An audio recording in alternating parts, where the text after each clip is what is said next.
A lot of people wasn't expecting to get an All-American and basically get me from being from New Jersey and having a lot of schools such as North Carolina, Duke, Florida, all the big name schools. And for me to go to Rutgers was just a great example for a lot of kids to see, like, there's a lot of opportunities out there that you can just try.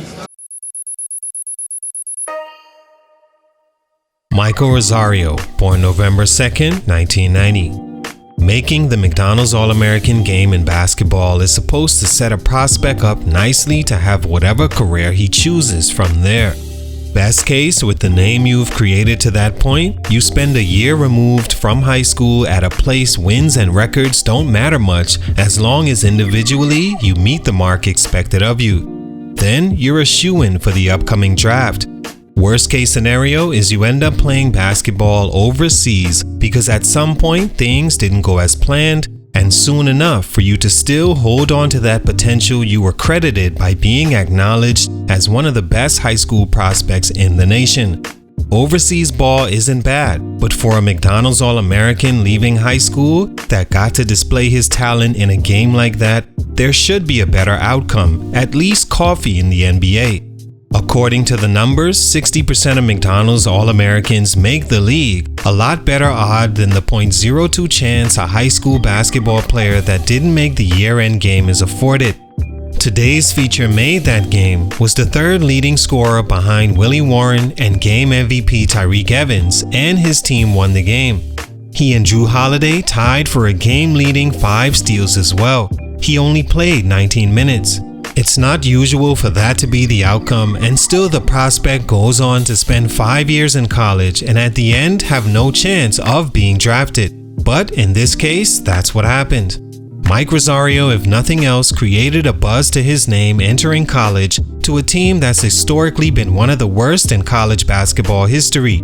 Before 2021, Rutgers hadn't made the NCAA tournament in 30 years. Usually overlooked because their seasons are usually very somber and cut short of any postseason play.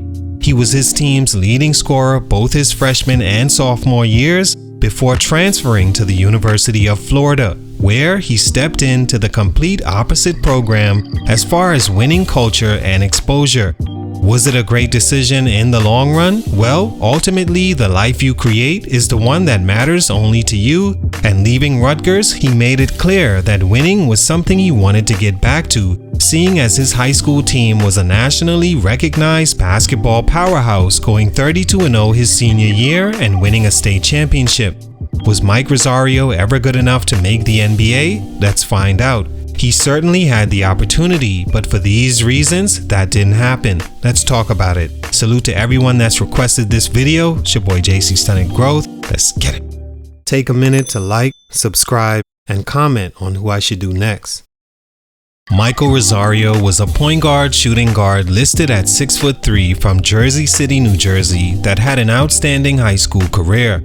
Coached all 4 years by the legendary Bobby Hurley, also featured in the movie The Street Stops Here, documenting Rosario's team in his senior season, one he won a state championship in and didn't lose a game.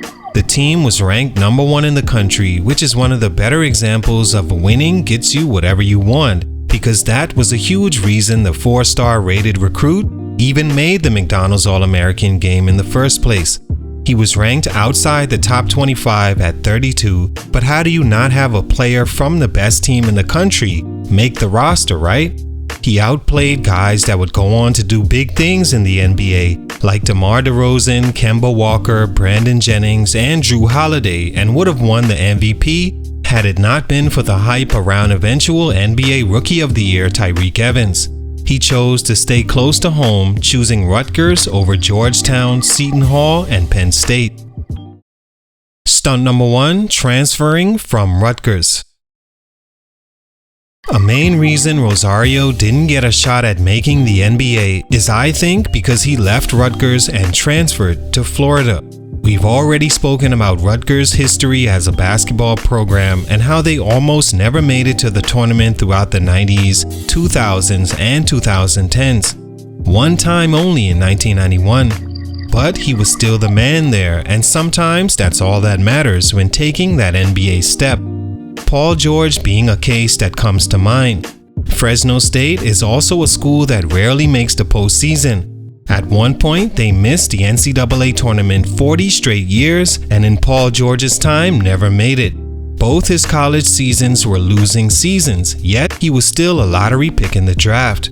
Why? Because George was able to show that individually, his skills could translate well on the NBA level.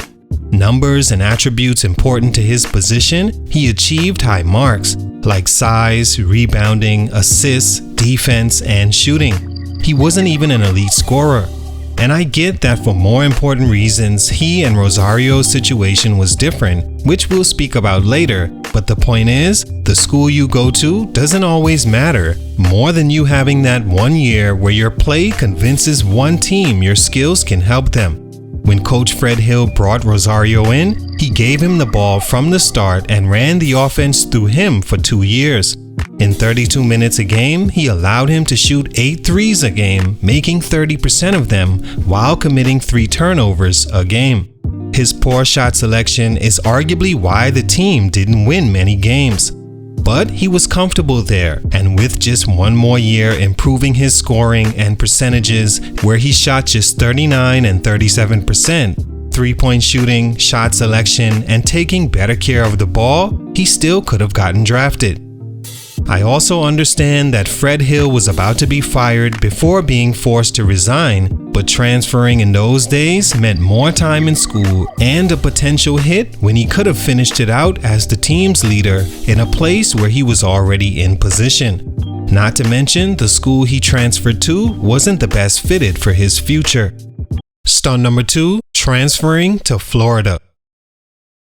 Mike Rosario said the main reason he left Rutgers was he just wanted to win. You hear this every time when players leave a school, but in this case, I get it.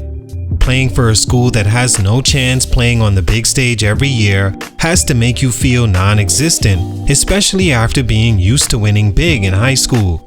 But I wish he went to a school better fitted than Florida.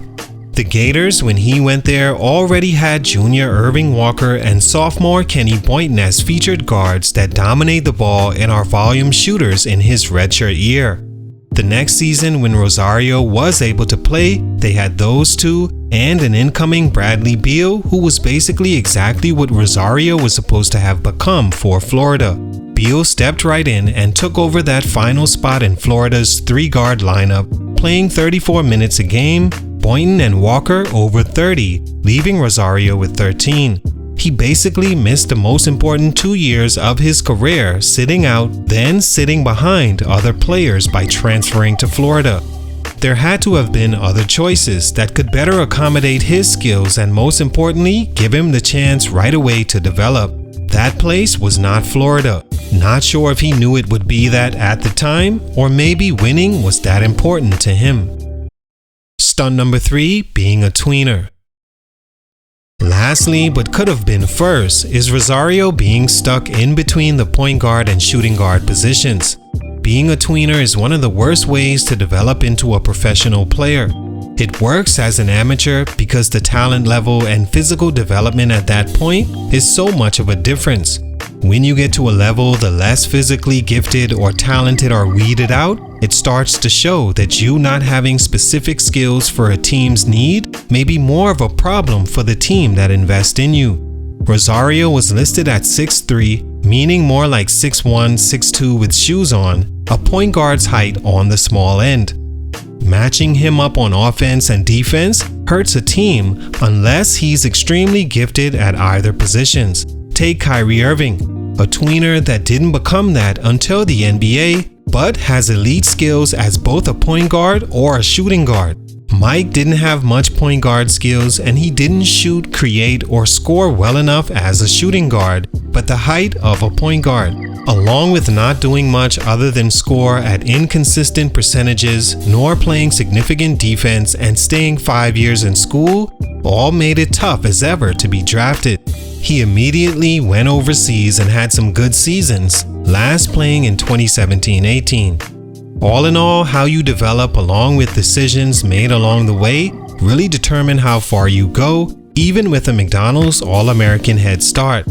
Maybe not a great player, but a solid journey where he at least got to win like he wanted in high school and college, but for these reasons, his growth was stunted. Salute, much respect, it's your boy JC Stunted Growth, and I'm out.